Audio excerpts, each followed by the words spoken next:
Hey everyone, welcome back to Corporate Decoder, the place where we decode the secrets buried in corporate filings. Today, we're unwrapping a bit of a shake-up at Value Exchange International Incorporated's latest report. This is a Form 8K filing, which basically means something important happened that shareholders need to know about right away.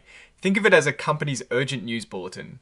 Their latest bulletin from November of 2025 tells a story of change, and it is not about booming sales or a new product launch, but rather about a departure from the company's leadership team. These are just the legal terms that say why they have to file this report.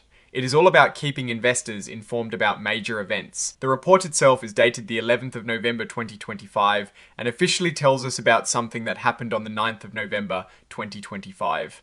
This 2-day gap is normal as companies have to prepare and file these documents after an event occurs. So, the company we're looking at is Value Exchange International Incorporated. Their main business is not immediately clear from this specific filing, but these 8K reports usually highlight significant corporate events. This tells us where the company is officially registered or incorporated. In this case, it's Nevada. This is what's called a commission file number.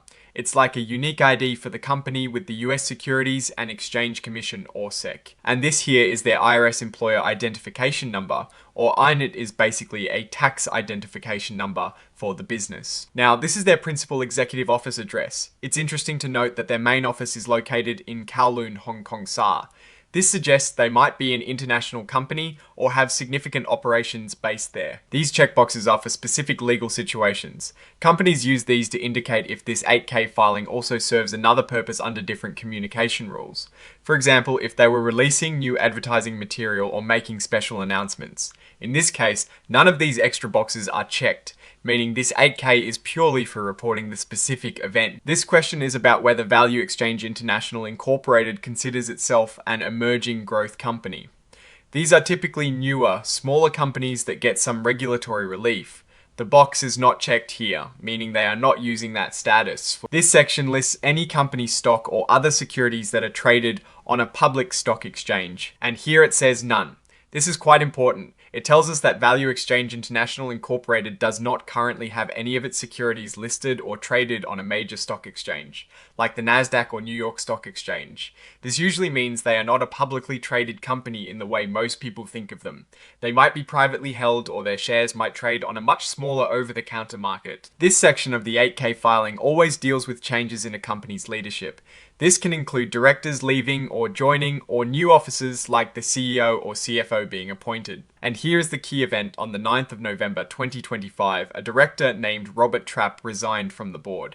He was not an executive, meaning he probably wasn't involved in the day-to-day running of the company, and he also stepped down from the audit committee. The Audit Committee is a very important group that oversees the company's financial reporting and internal controls, ensuring everything is accurate and honest. Mr. Trapp had been on the board since April of 2022. Crucially, the filing states his resignation was not due to any arguments or disagreements with the company about how it operates or its policies. This is often referred to as a no confidence clause, suggesting a smooth departure rather than an acrimonious one. The actual letter explaining his resignation is attached to this report as an exhibit. We'll get to that in a moment. With Mr. Trapp's departure, the entire board size has been reduced. It used to have 9 members and now it has 8. This can sometimes happen when a board feels it is overstaffed or to streamline decision making. This section is where they list all the supporting documents or exhibits that come with the main report. And as we saw mentioned earlier, Exhibit 99.1 is indeed Mr. Trapp's resignation letter. This is where we would find the official text of his decision to leave. This is the formal sign-off section of the report. This signature confirms that someone officially authorized by the company has signed off on this report. Here it is Tan Seng Wee Kenneth, who is identified as the Chief Executive Officer and President. This is the top executive of the company. Just confirming the company name and its state of incorporation again. And finally, the exhibit index is repeated here, just to be clear about what documents are attached. So, what's the story here for Value Exchange International Incorporated? This 8K filing primarily tells us about a board member stepping down. The big takeaway is that Robert Trapp, a non-executive director and member of the crucial audit committee, has resigned. What is significant is that the filing explicitly states this wasn't due to any disagreements about the company's operations or policies. This suggests a potentially smooth transition, but any departure from a board especially from an audit committee, can still raise questions. The fact that the company is registered in Nevada, but its principal executive offices are in Hong Kong SAR points to an international structure. However, the biggest piece of information we gleaned, or rather didn't glean, is the lack of any stock listing on major exchanges. This means Value Exchange International Incorporated is likely a private company, or its shares trade on a very small market, making its financial health and operational details less accessible to the public compared to a typical publicly traded company. In this filing, because it is an 8K focused on a specific event, we don't see detailed financial tables. These reports are for current events rather than regular financial updates like quarterly 10Q or annual 10K reports. So we can't analyze revenue growth, profits, or debt levels from this document alone. The implication of Mr. Trapp's departure from the audit committee might mean a change in how financial oversight is conducted, but without more financial data, it is hard to say if this is a positive or negative sign for the company's financial health or direction. We would need to look at other filings or company disclosures to get a clearer picture of their financial standing and future strategy.